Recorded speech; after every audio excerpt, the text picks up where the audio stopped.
Además de ser el nombre de nuestra organización, la ética animal es un campo de la ética que trata sobre la manera en que deberíamos actuar hacia los animales no humanos. El concepto principal en la ética animal es el de especismo. En este vídeo veremos en qué consiste y algunas de las diferentes formas en que se manifiesta. En concreto, analizaremos el antropocentrismo, que es una forma de especismo que favorece a los seres humanos, y examinaremos algunos de los argumentos que se emplean para defenderlo.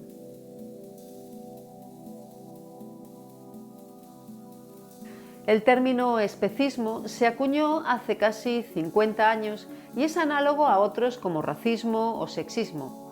Al igual que estos, la palabra especismo nombra una forma de discriminación, en este caso contra quienes no son miembros de una cierta especie.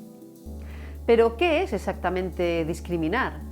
La discriminación ocurre cuando alguien recibe un trato peor que otros individuos de forma injustificada. Al igual que el color de piel o el sexo, la pertenencia a una especie es una circunstancia biológica sin relación con cómo deberíamos tener en consideración a ese ser. El especismo puede definirse como tratar peor de forma injustificada a quienes no pertenecen a cierta especie o tenerlos en menor consideración moral. ¿Qué queremos decir con tenerlos en menor consideración moral? Significa actuar como si importaran menos los daños que pueden sufrir y los beneficios que podemos darles. Otra manera de decir esto es que no les damos la misma importancia a sus intereses. En este contexto, interés significa un beneficio o daño potencial. Tienes un interés en algo, por ejemplo, en recibir cuidados médicos, si ello es algo que te puede beneficiar, y tienes un interés en contra de algo, por ejemplo, en contra de sufrir un golpe, si es algo que te puede perjudicar. Dar la misma consideración a dos individuos distintos supone dar la misma prioridad a sus intereses, cuando estos tienen la misma importancia. Por ejemplo, supongamos que dos personas, Alicia y Beatriz, están sufriendo malaria y necesitan medicinas. Ambas tienen la misma enfermedad y ambas están sufriendo por igual. Cada una de ellas tiene un interés en recibir tratamiento médico y el interés es igualmente fuerte en ambas. Podemos curar a las dos. Si decidiéramos que es muy importante tratar a Alicia, pero que no es tan importante tratar a Beatriz y no la curamos, no habremos tenido en consideración los intereses de manera igualitaria. Estaríamos dando importancia a los intereses de Alicia, pero no a los intereses de Beatriz. En el caso de Alicia y Beatriz, los intereses son los mismos, pero la igual consideración de intereses no supone que los intereses de los individuos tengan que ser exactamente los mismos. De hecho, pueden ser muy diferentes. Ni supone tampoco que debamos tratar a los diferentes individuos de manera exactamente igual. Pero si tenemos sus intereses en igual consideración y esos intereses son igual de importantes, debemos tomarlos igualmente en serio. Por ejemplo, un pez tiene un interés en vivir en el agua y una ardilla tiene un interés en vivir en tierra. Estos intereses son muy diferentes. Sin embargo, resultan igualmente importantes, porque un pez se asfixiaría en tierra y una ardilla se ahogaría bajo el agua. La igual consideración de intereses supone también dar mayor prioridad a los intereses que tienen mayor peso. Cuando hablamos de peso nos referimos a un mayor impacto en un individuo. El interés de Miguel en aliviar un dolor leve es menos importante que el interés de Sara en aliviar un dolor intenso.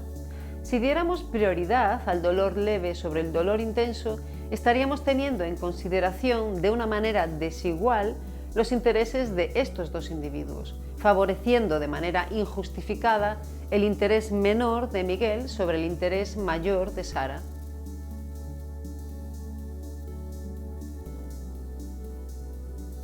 Hasta aquí hemos visto qué es la discriminación y en qué consiste tener un interés.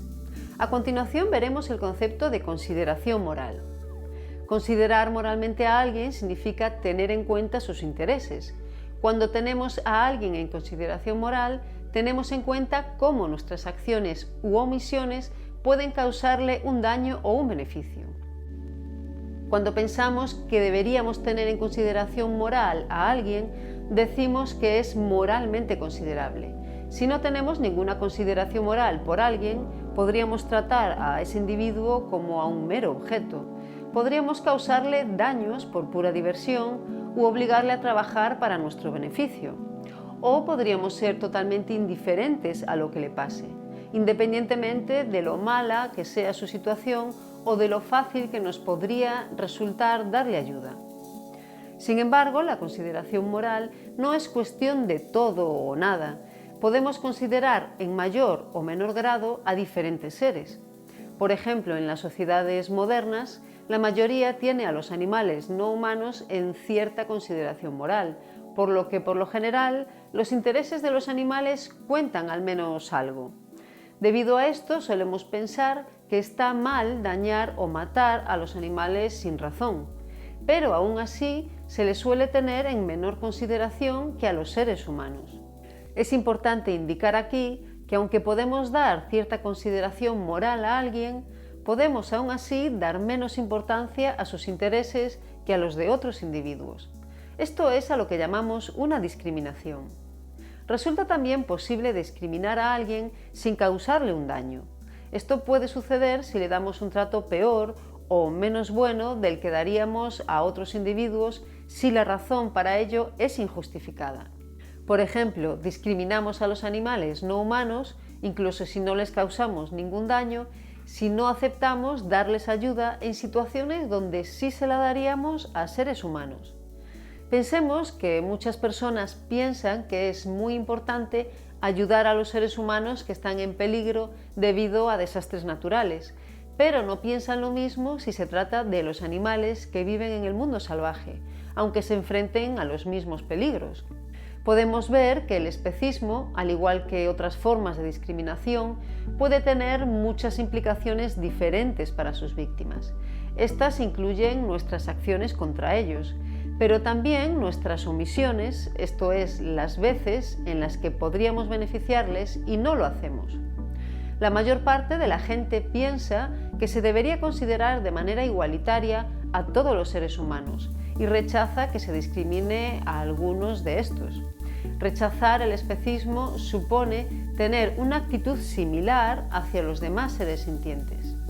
Esto no implica negar que los individuos de diferentes especies tengan a menudo diferentes intereses o incluso individuos de la misma especie. Lo que supone es que cuando sus intereses tienen el mismo peso, es decir, cuando los daños o beneficios son igual de malos o buenos para quien los experimenta, esos intereses deberían contar por igual.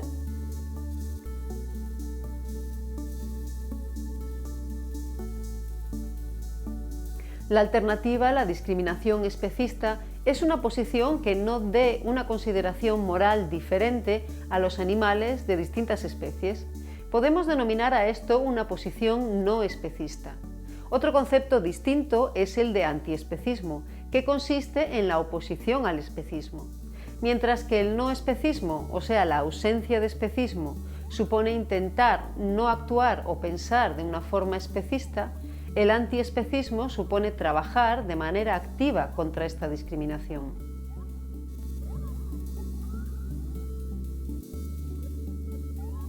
La forma más habitual de especismo es la discriminación de los animales no humanos en comparación con los seres humanos.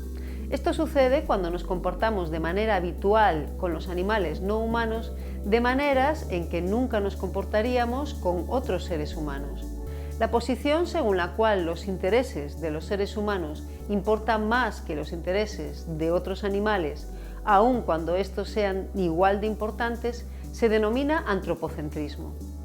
Si estamos de acuerdo en que el antropocentrismo no tiene justificación y en que por lo tanto es una forma de especismo, podemos denominarlo también especismo antropocéntrico. Sin embargo, este es solo un tipo de especismo. Algunos animales no humanos son discriminados de muchas formas diferentes en comparación con otros. Por ejemplo, se suele tener en mayor consideración a los animales más relacionados con los seres humanos o a aquellos con los que compartimos ciertas capacidades que muchos seres humanos poseen. Esto incluye a grandes simios como los chimpancés o a los gorilas y a otros animales como los delfines o los elefantes.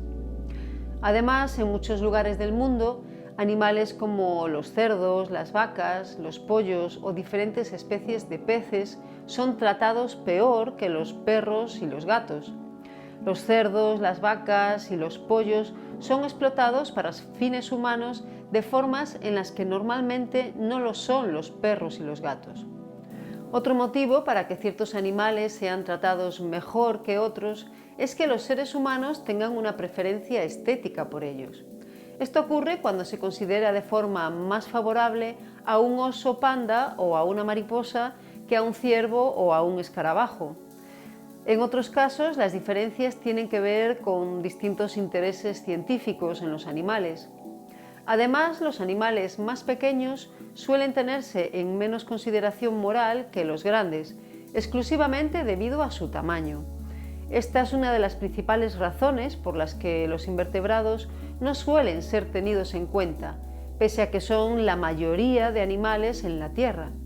Sin embargo, existen fuertes evidencias de que son sintientes, como el comportamiento complejo de las abejas o que muchos de ellos posean un sistema nervioso centralizado.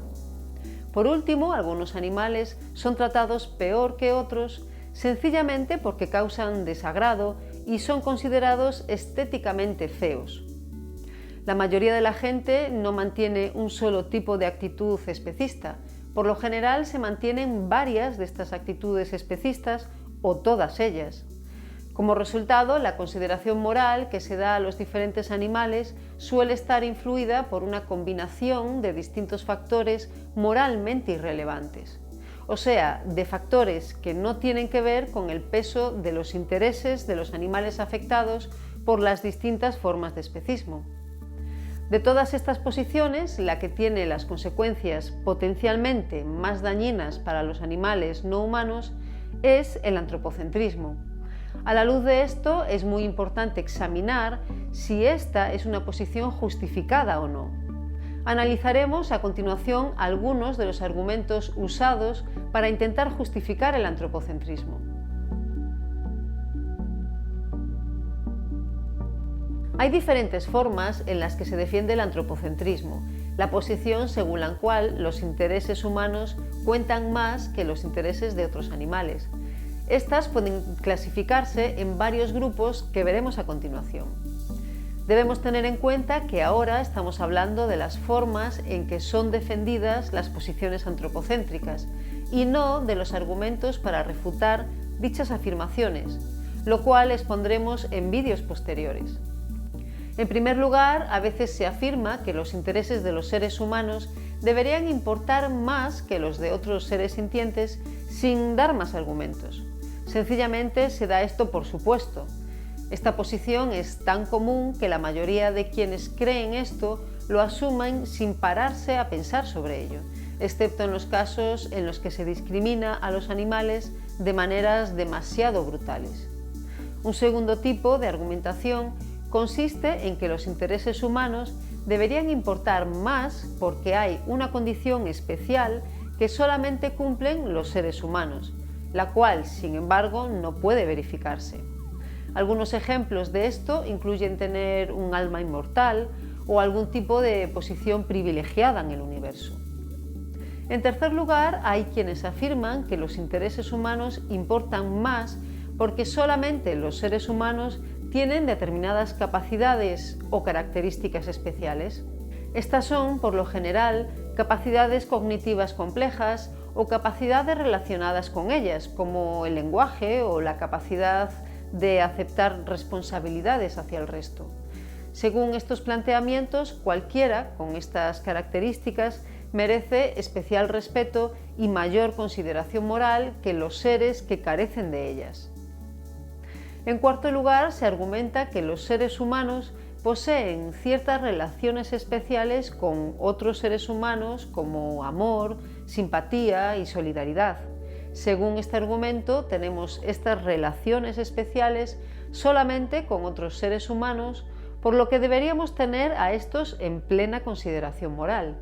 Pero, puesto que no tenemos relaciones similares con animales no humanos, resulta justificado no tenerlos en la misma consideración.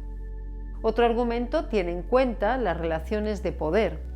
Se afirma que los seres humanos pueden no tener en consideración a otros animales, puesto que son más fuertes o poderosos que estos, pero que deberíamos respetar a otros seres humanos porque tenemos un nivel similar de fuerza o poder.